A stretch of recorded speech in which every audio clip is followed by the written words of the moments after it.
Hüseyinlə Əmir qarşılaşır.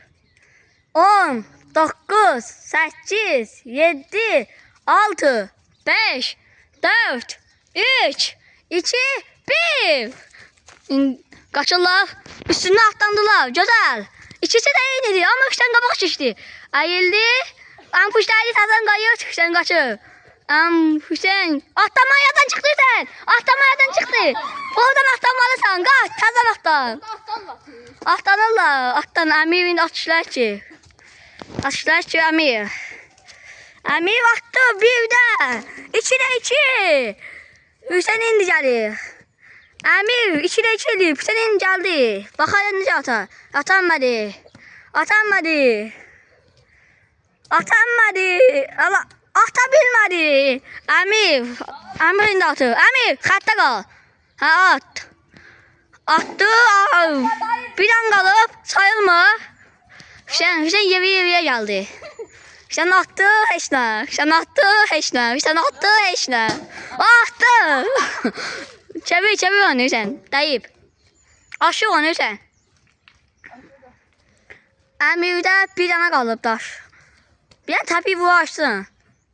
Əmir ata bilmir. Əmir ne oldu Əmir? Əmir dəydi ama düşmedi. Hüseyin nədir var? Hüseyin kafşanı attı. Hüseyin o 2'de 2. Hüseyin'le beraberdi Əmir. Hüseyin neyini? Əmir attı. Şimdi Hüseyin qabaqdadır. Ha bildi. Sen de atışlar git. Əmir gəlir. Əmir 2 tane daş götürüyor. Böyle biliyor ata ama atamadı. Ata bilmedi. Hüseyin atır da. Hüseyin az kalmıştı. Hüseyin az kalıp Hüseyin az kalıp Hüseyin. Bak sen. Əmir at. Əmir attı düşmedi. Attı değmedi. 4 tane artık taş götürme olmaz. İkisi geldiler. Hüseyin attı girmedi. Hüseyin attı girmedi. Əmir attı değmedi. Əmir değdi. Eynediler.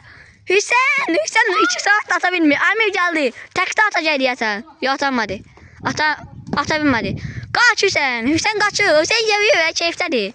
Əmir bir anda götürüp gelir. Əmir attı. Gol. Əmir oyunu kazandı. Sen de direğe dayanıyor. Bu ne şey oldu? Allah öğretmeni zaten. Sakin.